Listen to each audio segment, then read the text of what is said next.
Hey everyone, here's a video of the BCA pool tournament I come to every year, and I'm making a little tour for people that have never been, some who don't play pool, and then more importantly, my friends who do play pool who've never been to this tournament. It's like, you gotta come, and for those that have gone to the APA tournament, this has such a different feel. Not necessarily worse, just different. I mean, better, but different. Has more of a professional feel to it. But so anyway, we're at the Rio in Vegas. And here's a little. It's kind of loud and echoey. These people have no idea. Don't they know I'm recording? Come on, show some respect, people. They got all these pictures. Pretty cool. We got pros and we got amateurs. There's some people that we know that are on here. There's, from a long time ago, there's Audra, who used to be the manager of Felt, right there. And there's a whole bunch of pros. There used to be a bunch of people on here. So over the years, what happened was usually when you won an event, the next year, they would put you up there with this life-size picture. And I've won 2 singles events, and each year I came and I was all excited, and then I came and my picture wasn't up here. Again, no respect. And then the funny thing too, like my friend Amy Peterson, she got up there and she wanted to take it home with her, this life-size thing. It's just like a printout, it's not even a piece of cardboard. And they wouldn't sell it to her.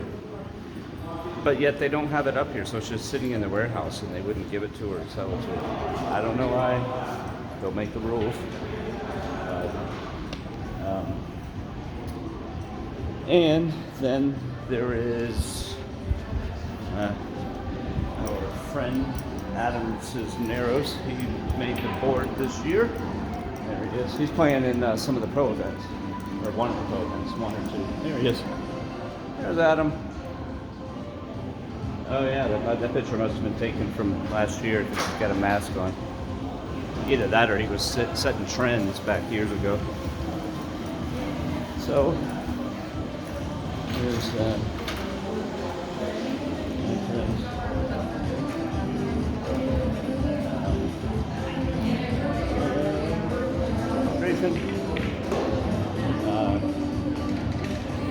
For the pool players, probably know the Pool Player Podcast with Joey Ryan.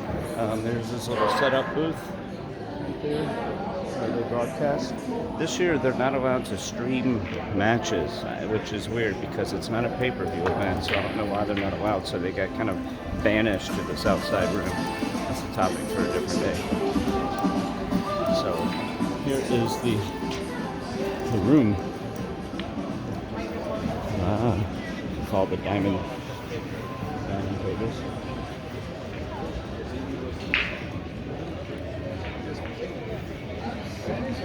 Everyone if you play, you have to have a collared shirt, unlike the APA. Wear, I think, kind of whatever you want. It's like being in a giant bar. This is, they used to have it. This used to be where you couldn't wear shorts either, but when they had it in the summertime, they changed it. Now it's no longer summer, but you can still wear shorts. But you have to have collared shirts to play.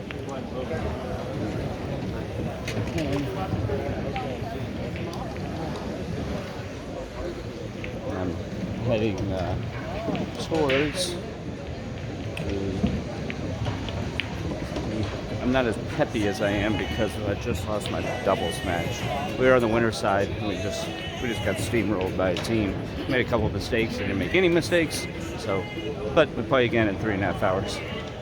And then the singles, I lost last night to the guy was a good player, but the last game he was extremely fortunate on this shot to win them, basically to win the match. It was a little upsetting. So I came in 7th in that out of 100 and some players. That was pretty good. So this is where the pros are playing.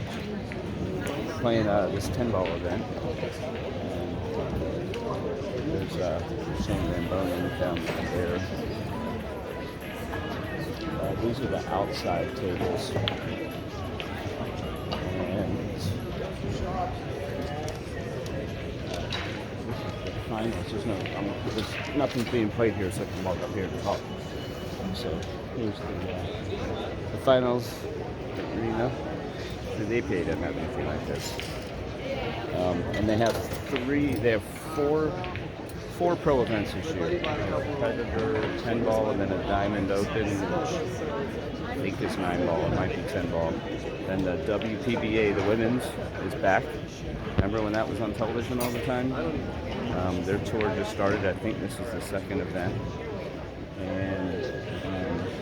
And just a couple weeks ago at Piazza's in Denver, Shane and Corey were there, and then Kelly Fisher and Allison Fisher were there, and I was talking to them for a while, and they're so cool, they're so funny, they have British sense of humor, and they were headed from there to Minneapolis, or Minnesota, somewhere, for the first WPBA event, and I talked to Kelly a couple nights ago, and she won, and Allison came in second, so they still play ridiculously good. And I can't remember what I was going to say. Something about this. Oh, and then they've added an event. I'll show you in a little bit. I'm really excited about this. They have a 3-cushion event, which they've never had before. And they have a whole separate room set up with carom tables. For those who don't know what that is, it's a game played. There's no pockets on the table. It's just 3 balls, and you have to send the cue ball into one ball, and then make it go for a minimum of 3 rails, and then hit the other ball and get a point. Here's one of the referees that was in my section, helping us out. So anyway, this is cool. These lights are cool. Futuristic looking. You can see right through them. It's pretty cool. Alright. And this pro stuff is all free to watch. There's no tickets. Back in the old days at the Riviera, we had a pro event, a men's event, and a women's event. You had to buy tickets, like each session, you had to buy a ticket for that day. And the ESPN would film and stuff. Those bright boards over there, that is where you check the boards and stuff. It's all on computer, and then you can also check it on your phone. And there is 100. Let's see. There's 100 and something tables in this room. There's another big convention room down that has another 100 and something tables. I think they have a total of 300 of these 7-foot tables, something like that. Booth, Hustle and Booth. If you're a pool player, you know Hustle and clothing. Of course, it's no bear down clothing. Yeah, that's right. I've been getting a lot of questions and people asking for my business cards. Spreading like a grass fire. This is a mini tournament room, so this room is dedicated only for mini tournaments. It's pretty big. Tables. They just constantly run them. Just walk up, sign up, 8 people, 8 men to go. Just calling them out. And then I'll show you the carom room. And then, I was going to say, I'll let you go. Like, I'd be surprised if you're even still watching this.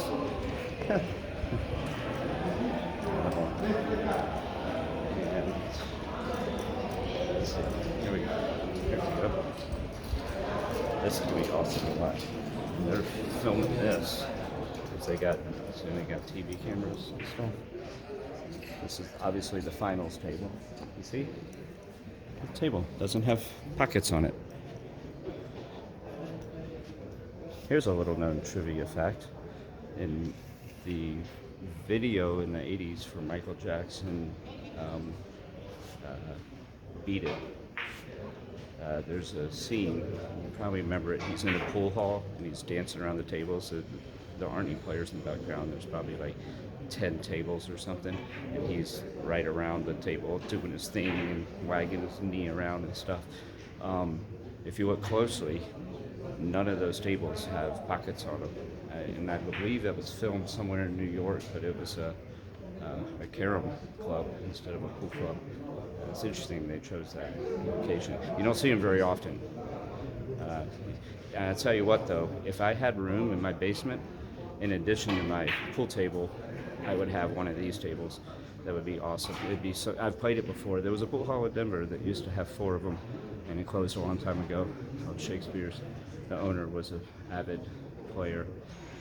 Another thing about carom tables is that it's heated, so the slate is warm to the touch, which makes the ball just roll forever. It's like playing on glass, and the balls are a little bit bigger than pool balls.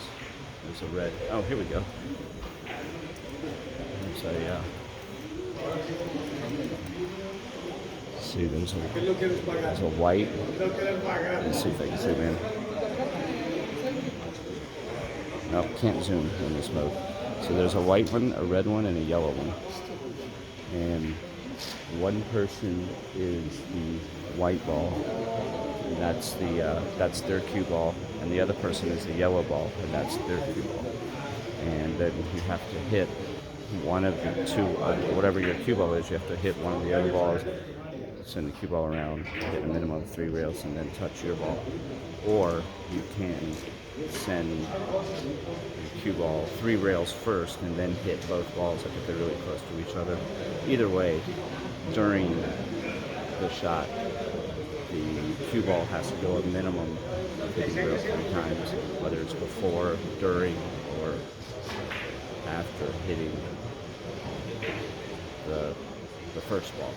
So you could hit 2 rails and then your object ball, and then send the cue ball to a rail, and then your second object ball, and then count. And every time you do that, you get a point, and then you keep going. But these guys that are professional at it, it's unbelievable. I mean, the shots they see, you're like, how are they going to do it? And then they hit a shot, and you're like, what are they doing? That's not going to be anywhere close. And then you see the cue ball just like roll and spin around the table, hitting all these rails, and then it just, it's amazing. Amazing. So that's this room. It is good. So this tournament hasn't started yet. Setting up. And it's about it. I see scores over here, so I guess it has started. I heard that there was qualifiers, so the big event starts, I believe, next week, and they're running like little mini satellite qualifiers right now. I don't think I'll enter one of those. I don't think I would fare too well, seeing as how I played about maybe 10 games of this total in my life, and the last time I did was, I don't know, 20 years ago. Yeah, I don't think I'm what you call seasoned. So anyway, there you have it. BCA World Championships, the greatest show on earth, I think is their slogan. But, no, that's it. All right. All you pool players out there, come to the BCA Pool Tournament next year. You will not be disappointed at all. Okay, over and out.